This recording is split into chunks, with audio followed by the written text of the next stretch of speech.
Carta de Paulo para Filemon. Foi escrita durante uma das muitas prisões de Paulo. E é, na verdade, a carta mais curta do Novo Testamento, mas não deixe seu tamanho te enganar.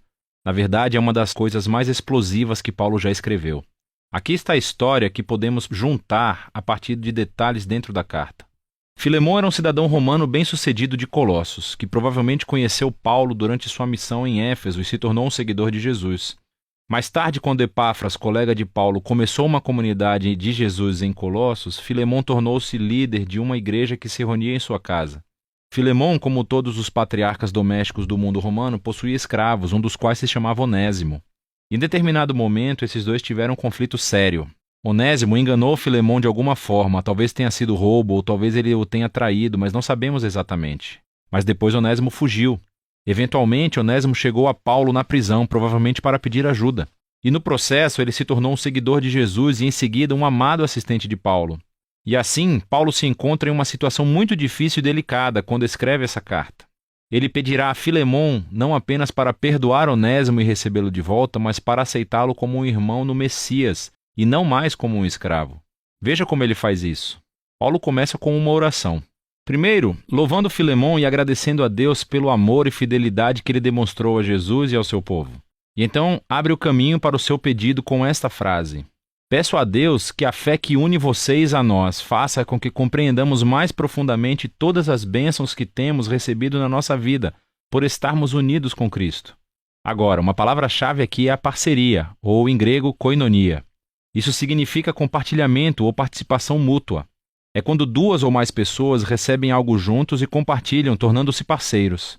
Paulo está dizendo que a fidelidade a Jesus significa reconhecer que todos os seus seguidores são parceiros iguais, que compartilham juntos o dom do amor e da graça de Deus.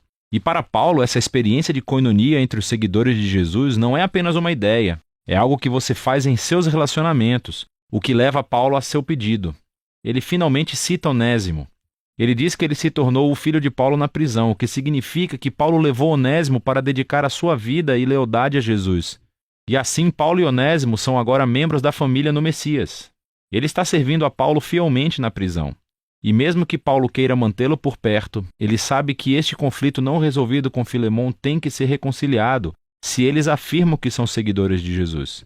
O que leva Paulo ao seu pedido ousado, que Filemon receba Onésimo de volta, não mais como um escravo, mas como um irmão amado no Senhor. Este é um pedido muito ousado. Sob a lei romana, Filemon tinha todo o direito legal de punir ou mandar prender Onésimo. E Paulo não está apenas pedindo-lhe para perdoar Onésimo, mas para receber de volta seu ex-escravo em Colossos como um igual social, como um membro da família. Isso é muito mais do que gentileza, isso é inédito. É libertar um escravo e depois tratá-lo como um membro da família. Isso perturba o status quo da ordem social romana. Por que Filemon deveria fazer uma coisa dessas? E aqui Paulo faz uma jogada brilhante.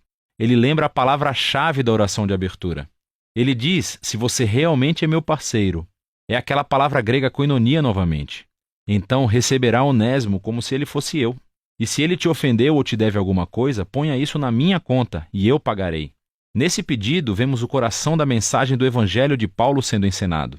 Antes de mais nada, é sobre reconciliação. É como ele disse aos Coríntios.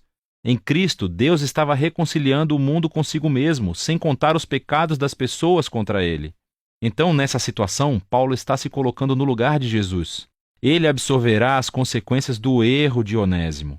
Ele pagará qualquer custo para poder se reconciliar com Filemon. Mas a mensagem de Paulo era mais do que um negócio legal. É também sobre koinonia. Onésimo, Filemon e Paulo são todos iguais perante Deus. Todos compartilham a mesma necessidade de perdão. E assim, diante da cruz, todos são iguais, o que significa que Filemon e Onésimo não podem mais se relacionar como mestre e escravo. Eles são membros da família, eles são irmãos em Cristo. Ou, como Paulo disse a Filemon e a toda a igreja de Colossos, na nova família de Deus, as pessoas não são gregas ou judias, nem circuncisas ou incircuncisas, nem estrangeiras ou bárbaras, escravas ou livres, mas Cristo é tudo e está em todos. Paulo encerra a carta afirmando a sua confiança de que Filemon fará mais do que o pedido de Paulo. E ele pede para que prepare um quarto de hóspedes, porque quer visitá-lo assim que sair da prisão. E então, com algumas saudações finais, Paulo encerra a carta. A carta de Paulo para Filemon é poderosa por muitas razões.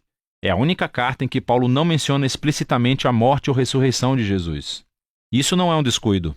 Ele não precisa explicar a cruz com palavras porque está demonstrando isso através de suas ações. Paulo está incorporando aqui o significado da cruz. Ele tornou-se no lugar através do qual Onésimo e Filemão são reconciliados com Deus e depois uns com os outros.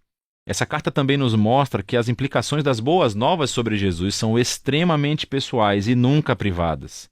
O fato de Filemão e Onésimo serem agora irmãos em Cristo faz com que o seu relacionamento de senhor e escravo seja totalmente irrelevante. A família do povo de Jesus é o lugar onde todos são beneficiários da graça de Deus.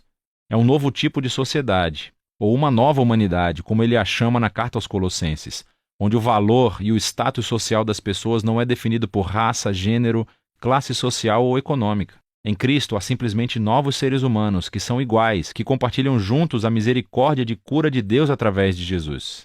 E é disso que se trata a carta de Paulo a Filemão.